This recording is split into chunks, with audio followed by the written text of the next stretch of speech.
ఇవాళ నాన్న గాలి ముద్దుకృష్ణ గారి 8వ వర్ధంతి సందర్భంగా ఆయన చేసిన మంచి పనులు, పుత్తూరు నగరి, చిత్తూరు జిల్లా చేసిన సేవలను కూడా ఇక్కడ ఒకసారి పునరుద్ధరణ చేసుకుంటూ ఆయనకి ఘన నివాళి అర్పించడం జరుగుతూ ఉంది. ఎందుకంటే ప్రజల మనిషి, పేదల మనిషి, ఎప్పుడు కూడా చేసే పలికే మనిషి అని చెప్పి పేరున్న వ్యక్తి ఈ మధ్యకాలం మనం చూడలే. ఆయన చివరి శ్వాస దాకా కూడా పేదల పక్షాన పోరాడుతా బడుగు బలహీన వర్గాలకి బాగా చేయాలా, వాళ్ళని కూడా పైకి తీసుకురావాలా, వాళ్ళు కూడా మమేకం చేసుకోవాలని చెప్పి ఉద్దేశంతో రేయింబగళ్ళు కష్టపడిన వ్యక్తి గాలి ముద్దుకృష్ణ గారు. ఈ మధ్య ఆయన మన మధ్య లేకపోయినా ఆయన స్మృతులు కానీ, జ్ఞాపకాలు కానీ, ఆయన పెట్టిన వ్యవస్థలు కానీ మనకి రోజు పునరుద్ధరణ అవుతూనే ఉంటాయి.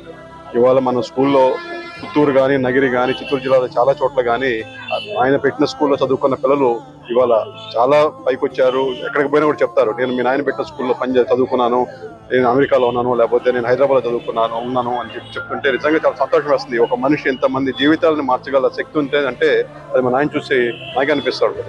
మన ఇంట్లోనే ఉంది ఎగ్జాంపుల్ చెప్పడానికి. ఖచ్చితంగా ఆయన నడిచిన మార్గంలో మనం ట్రై చేస్తూ ఉన్నాం. ఎందుకంటే అది పెద్ద shoes to fill, it's not easy, అంత ఈజీ కాదు అది. అయినా కూడా ఆయన నడిచిన అడుగుజాడలు రావడానికి ప్రయత్నం చేసి ఆయన ఆశయ సిద్ధి కోసం ఇక్కడ యావత్ మన తెలుగుదేశం పార్టీ కార్యకర్తలు పుత్తూరు నగిరి మొత్తం కాన్స్టిట్యున్సీలో కూడా ఆయన అడుగుజాడలు నడుస్తూ ఆయన్ని ఇవాళ కూడా మా మధ్య ఉన్నారని చెప్పి గుర్తు చేసుకుంటూ ఇవాళ ఆయనకి ధన్యవాదాలు అర్పించడం జరిగింది.